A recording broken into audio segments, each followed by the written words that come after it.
خیلی خوبه که هم بازی کنی و هم خوش بگذرونی و هم پول در بیاری. اینا کسایی نیستن جز بازیگران صدا سیما.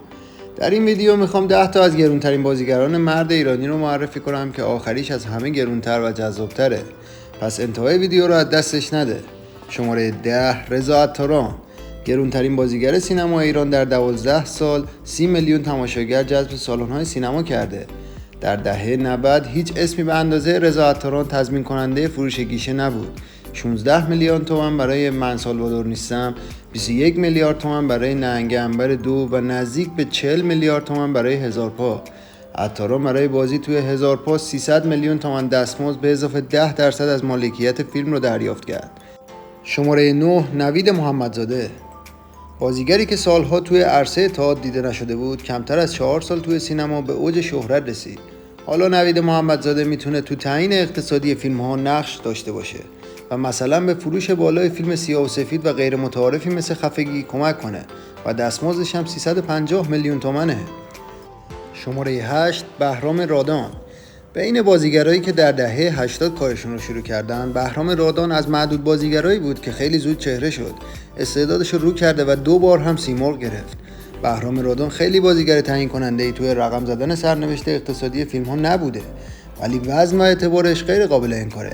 اعتباری که باعث میشه دستمزدش از 400 میلیون کمتر نباشه.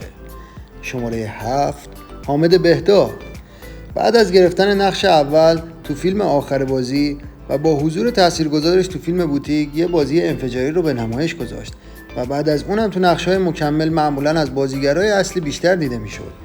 با وجود رقبای تازه نفسی مثل نوید محمدزاده و امیر جدیدی، حامد بهداد همچنان جایگاهش رو حفظ کرده و دستمزدش تو این سالها بین 400 تا 450 میلیون تومان در نوسان بوده.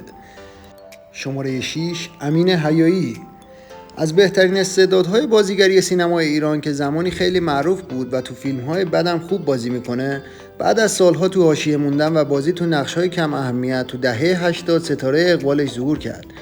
هیچ بازیگری تو دهه 80 به اندازه امین حیایی پولساز نبود.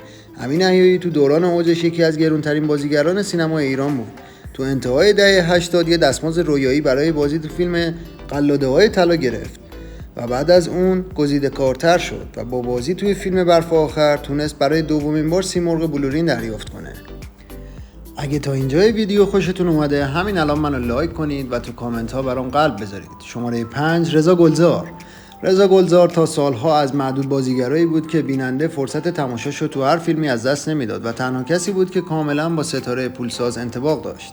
دستمزد 23 میلیون تومانی برای فیلم توفیق اجباری تو سال 85 در زمان خودش یک رکورد محسوب میشد و چند سال بعدش برای بازی تو فیلم دموکراسی تو روز روشن برای 3 روز فیلم برداری 90 میلیون تومان دستمزد گرفت. همچنین اولین بازیگر سینمای ایران بود که دستمزد 200 میلیون تومانی گرفت.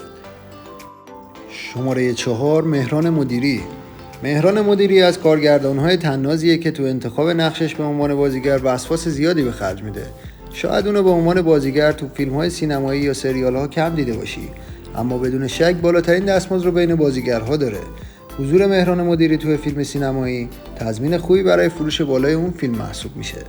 مهران مدیری توی هر فیلمی بازی نمی‌کنه و خائن‌کشی جدیدترین اثرشه.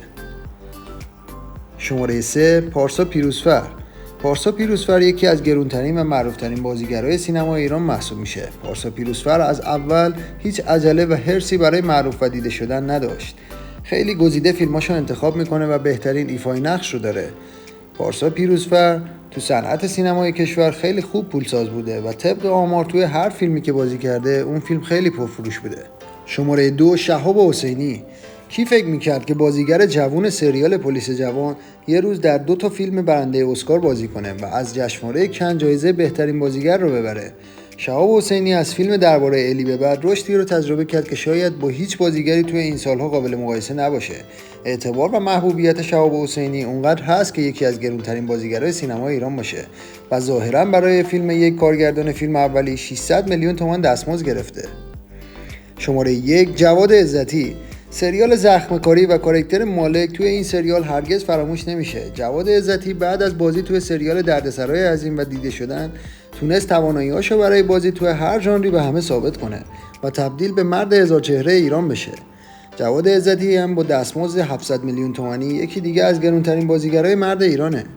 اگه دوست دارید که ویدیوهای منو ببینید، همین الان منو سابسکرایب کنید و زنگوله رو بزنید تا هر وقت که ویدیو میذارم شما هم ببینید.